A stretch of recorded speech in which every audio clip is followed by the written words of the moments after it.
Қыздар, қалдарыңыз қалай? 20 аптаға жеттік. 20 аптаға жеткен қыздарды өте қатты құттықтаймын, өйткені бұл жартысына келдіңіздер, яғни бұл кезде сіз жүктіліктің жасына келіп, осы тағы да 20 аптадан кейін Алла қаласа өзіңіздің балаңызбен кездесесіз. Мен көбінесе 3 баламда да өзімді осы 20 аптадан кейін өте жай сезінетінем.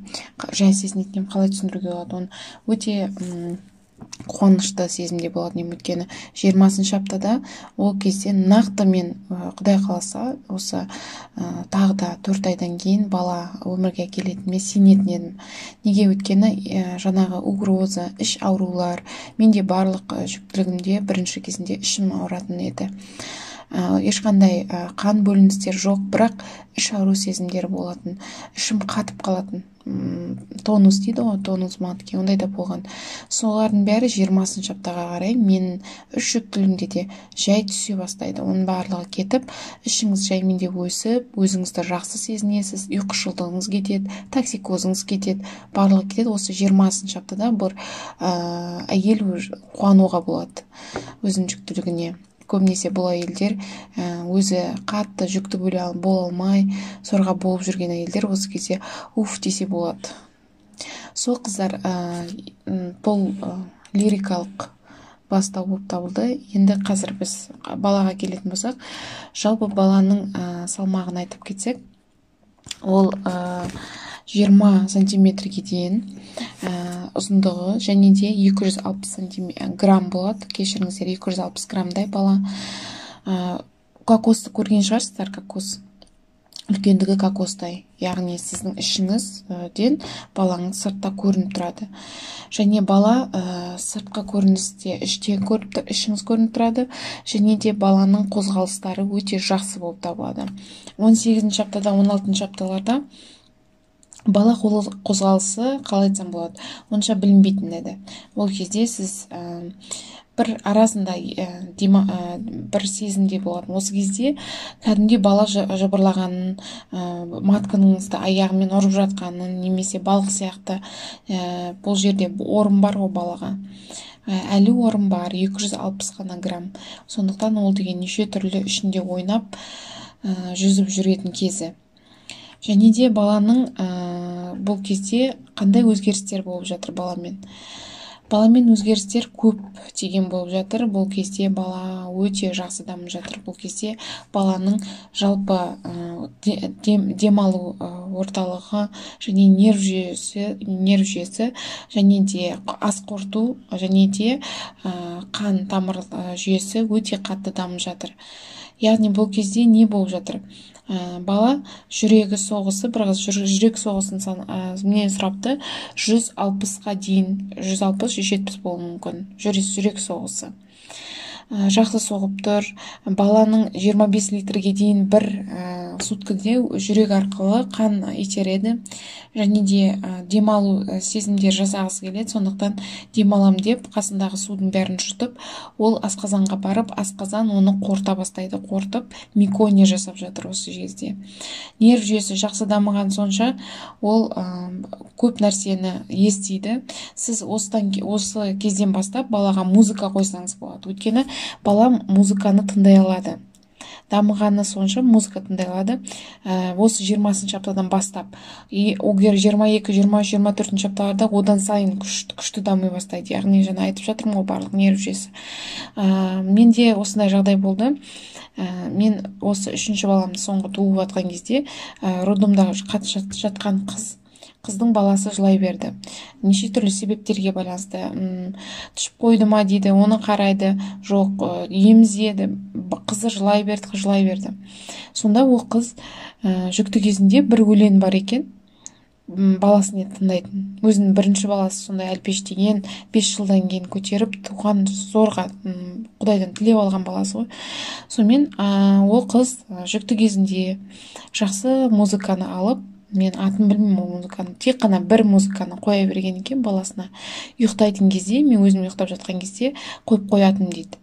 Сонымен екеуміз ұйықтайтынбыз сол музыканы дейді. Сіздер білесіздер ма не болған? Осы мен айтып тұрған нәрсені дәлелдейді, ести алады бала деген. Сол кезде баласы сол музыканы сұрап тұр екен. Жаңа туылған 3 күндік бала сол музыканы қойып еді, бірден ұйықтап қалды ғой. Бір күн, бір сутка бойы түн демеді, күн демеді, жылай берді қызы. Сонда сол музыканы іздеп тұр ма деп ойлаймын да. Ол туды, первородка, еще первородкалар білесіз ғой қалай туатынын. Жыртылып бәрі жері, отыра алмайды, тұра алмайды, баланы дұрыс ұстай алмайды. Қай жерінен балаға келіп, мен қасында көп көмектестім. Мен балам өйткені ұйықтап жатты, 2 күнде ұйықтады балам. Тек емізуге тұрғызатын. Мен өйткені прям не істерімді білмей жаттым. Сол кезде ол қызға көмектескенмін, көп нәрселерге үйреттім, ананы көрсеттім, мынаны көрсеттім. Сол кезде ол қыздың, біз екеуміз таңғалғанымыз, сол музыканы қойғаннан кейін ол бала деген бір күнде ұйықтады. Енді емізді ол арасында, бірақ содан кейін сол музыкаға қатты үйреніп алды сол қыз. Сондай бала естиді қыздар. Солай әлі тумаған баланы неше түрліге үйретуге болады. Жақсы сөз айтып, жақсылар айтып, жақсы музыка қойып, қазақша неше түрлі музыкалар бар ғой. Мен мысалы балама, мен айтпай қойын ғой өтірік, мен жүкті кезінде балама осындай музыка қойдым. Жоқ, мен балама 40 аптаға дейін жақсы ұйықтау үшін балапан, Нұрлан Әлімжановтың балапан деген өлеңі бар ғой, сонымен ұйықтататын. Және де Қарақат Әбілдинаның әжем айма, асыл әжем деген өлеңмен ұйықтататын. Өте жақсы өлең, мағынасы барлығы. Мен өте мағынасына қараймын өлеңдердің. Сол қыздар, енді келесі кеттік. Сонымен баланың барлық жері дамып жатыр. Осы кезде сізге көбінесе керек бала үшін жақсы тамақтану. Өйткені сіз көбінесе әйелге келетін болсақ, дұрыс тағамдану керек. Кальций қай жерде бар? Қыздар, егер кальцийдің қаяқтан білеміз, жетіп жатыр ма, жетпей жатыр. Егер аяғыңызда судырып болатын болса, түнде немесе көп жүргеннен кейін судырып болып аяғыңыз тартылып қалатын болса, ол дегеніміз кальций жетіспеушілігінің белгісі. Немесе тісіңіз ауырып жатса, ол да кальций белгісі. Тырнақтарыңыз сынғыш болып кетсе, ол да кальцийдің жетіспеушілік белгісі. Кальций неде бар? Сүтте бар, творогта бар, барлық сүтті тағамдарда жақсы бар. Одан кейін етті тағамдар жеу керек. Ол неге керек? Ол гемоглобинді көтеруге керек. Сізді қан жүйесі, барлық қан тамырларыңыздың бәрі қазір балаға кетіп жатыр. Сондықтан гемоглобин апта сайын түсіп отырады. Сондықтан орнына келтіру үшін көбінесе жылқы етін жесеңіздер, бауыр жесеңіздер, қызылша жесеңіздер, және де гранатовый сок дейді, соны да жесеңіздер болады. Сол қыздар, сосын және де қандай микроэлементтер неден аламыз? Біз көктен аламыз, жасылдан аламыз. Жаңағы жуа, жасыл жуа, немесе укроп, салатный лист, немесе ондай болмаса капустаны да алып салат жасап жеуге болады. Ол өте жақсы микроэлемент. Біз жаңағы витаминдерден бастап басқа адамдарға микроэлементтер керек. Сол үшін микроэлемент жеткілікті болу үшін сіздер көк жасыл жеуіңіз керек, қыздар. Тағамдану және де барлық, мысалы, егер сізде кесек жегіңіз келетін сезім болса, ол гемоглобин тексеру керек. Және де қандай анализдер тапсыру керек? 20-шы аптада сізді анализдерге тапсыртуға шақырады. Өйткені бұл скринингтің аптасы, яғни сіз 12-ші аптада, бірінші скрининг, екінші сізде скрининг емес, бұл УЗИ тапсыру, жаңағыдай әйелдің бір жағдайын бір тағы да көріп алу анализдер арқылы. Және де 30-ші аптада ол скрининг болады. Сол 3 рет болады. Бір жалпы жүктілігіңізде не тапсырасыз? Сіз бірінші қан анализін, қан биохимиялық анализ болуы мүмкін. Егер сіздің аяғыңыз ісіп, жаңағыдай жағдайларыңыз болып жатса, мочевина креатинин міндетті түрде тапсырасыз. Общий белок және де қантты тапсырасыз. Осылар жақсы шықса, сізге өте жақсы болғаны. Егер нашар шығып жатса, оны терапевтте емдейсіздер. Және де мочадан не көруге болады? Мочаңыз түсі өте прозрачный дейді. Сондай болу керек, мутный болмау керек. Және де мочаңызда белок, қанның белгілері болмау керек. Ол өте ауыр болып табылады. Өйткені және де бүйрегіңіз ауыратын болса, мочаны жиі тапсырып тұруға сұрағыңыз гинекологыңыздан. Және қан анализін өте міндетті. Оның ішінде сізде лейкоциттер, эритроциттер, және де гемоглобинді, және де әйелдерде жоғары болады. Жүкті әйелдерде сойы ол жоғары болады. онсыз да ол қалыпты нәрсе. Және де қыздар, көбінесе сіз қанша салмақ қалай айтсам болады, салмақ жинап отырасыздар аптасына. Көбінесе жүкті болғаннан кейін 20 аптадан кейін бала тез өсетін болғандықтан сіз тез вес жинайсыз. Сондықтан ертең жүктіліктен кейін осының бәрін қиналмас үшін сіз деген 2 адамға жемейсіз тағамды. Тек қанша жегіңіз келек, сонша жейсіз. Бір тарелке жегіңіз келе ма, бір тарелке жейсіз. 2 адамға жеу керек деген мысалы ой, ол дұрыс емес. Және де қыздар, жаңағы сіз бір аптасына 300 граммдай жалпы көтеріп отырасыз, салмақ қосып отырасыз. Және де егер алдында токсикозбен ауырған болсаңыз, қазір ауырып жатсаңыз, 300 грамм емес, одан аздау қосуыңыз мүмкін. Салмақ қосқан ол дұрыс. Бірақ өте көп жеп, артық май жинап алмаңыз. Салмақ қосу деген бөлек, балаға қорек болу, ал тағы да қосымша май қосу деген ол бөлек. Әрине, жүкті кезінде жалпы тәбеті әйелдің өте жақсы болады. Сондықтан қыздар, не жегіңіз келеді, соны жейсіздер. Өздеріңізді арықтаймын не дегенді, оның бәрін ойдан алып тастаңыздар. Өзіңіз білесіз, қанша жегіңіз келеді, сонша жеңіздер. Және де растяжка туралы сұрап жатыр, қыздар не істеуге болады деп. Қыздар, мен алдындағы видеоларда айттым, 20 аптадан бастап іш үлкейе бастайды.